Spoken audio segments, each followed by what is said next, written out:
ನಮಸ್ಕಾರ ವೀಕ್ಷಕರೇ, ಇವತ್ತಿನ ರೆಸಿಪಿಯಲ್ಲಿ ನಾನು ಮಿಕ್ಸ್ಡ್ ವೆಜಿಟೇಬಲ್ ಕುರ್ಮಾ ಮಾಡ್ತಾ ಇದ್ದೇನೆ.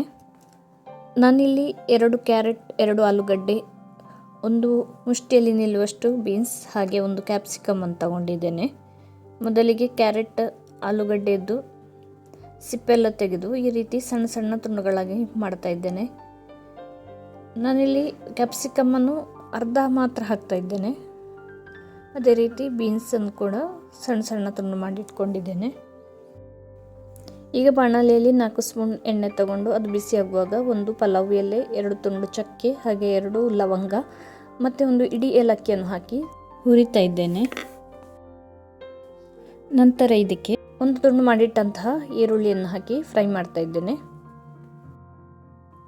ಈ ಕುರ್ಮಕ್ಕೆ ನಾನು ತುಂಬ ಹದವಾಗಿ ಮಸಾಲೆಗಳನ್ನು ಉಪಯೋಗ ಮಾಡ್ತಾ ಇದ್ದೇನೆ. ನಿಮಗೆ ಜಾಸ್ತಿ ಮಸಾಲೆ ಬೇಕಂದರೆ ಈರುಳ್ಳಿ ಹುರಿಯುವಾಗ ಅದಕ್ಕೆ ಜೀರಾ ಪೌಡರ್, ಧನಿಯಾ ಪೌಡರ್ ಹಾಗೆ ಬೆಳ್ಳುಳ್ಳಿ ಶುಂಠಿ ಪೇಸ್ಟನ್ನು ಕೂಡ ಹಾಕಿ ಹುರಿಕೊಳ್ಬಹುದು.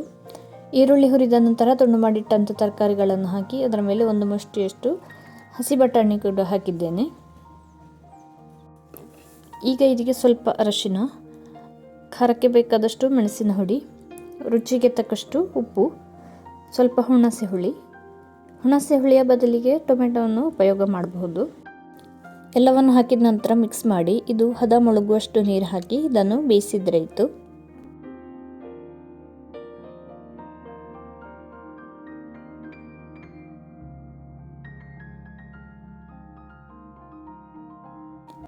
ಇದು ಬೇಯುವಷ್ಟರಲ್ಲಿ ಮಸಾಲೆಗೆ ರೆಡಿ ಮಾಡ್ತಾ ಇದ್ದೇನೆ.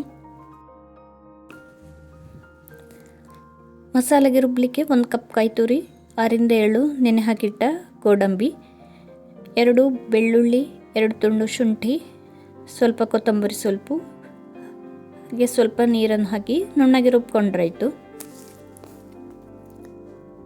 ಮಸಾಲೆಗೆ ರುಬ್ಬುವಾಗ ಗೋಡಂಬಿ ಹಾಕಿದರೆ ಗ್ರೇವಿ ದಪ್ಪಾಗಿ ಒಳ್ಳೆಯದಾಗ್ತದೆ.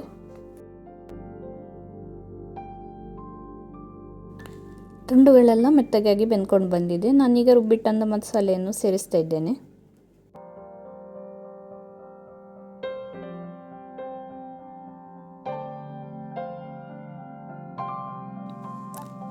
ಮಸಾಲೆಯನ್ನು ಹಾಕಿದ ನಂತರ ಇದರ ದಪ್ಪ ನೋಡಿಕೊಂಡು ಬೇಕಾದಲ್ಲಿ ನೀರನ್ನು ಸೇರಿಸಿದ್ರಾಯಿತು.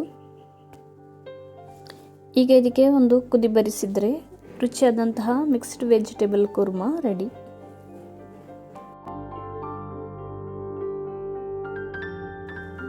ತುಂಬ ಸಿಂಪಲ್ ಆಗಿ ಹಿತವಾದಂತಹ ಮಸಾಲೆಗಳನ್ನು ಉಪಯೋಗ ಮಾಡಿ ಕುರ್ಮಾ ಮಾಡಿದ್ದೇನೆ. ಈ ಕುರ್ಮಾ ಪೂರಿ ಚಪಾತಿ ಮಾತ್ರವಲ್ಲದೆ ದೋಸೆ, ರೊಟ್ಟಿ ಹಾಗೆ ಅನ್ನದ ಜೊತೆ ಕೂಡ ಸೇರಿಸ್ಕೊಂಡು ತಿನ್ನಲಿಕ್ಕೆ ತುಂಬ ಒಳ್ಳೆಯದಾಗ್ತದೆ. ತುಂಬ ಕಡಿಮೆ ಮಸಾಲೆ ಹಾಕಿದ್ರಿಂದ ಹೊಟ್ಟೆಗೂ ಕೂಡ ತುಂಬ ಹಿತವಾಗಿರುತ್ತದೆ.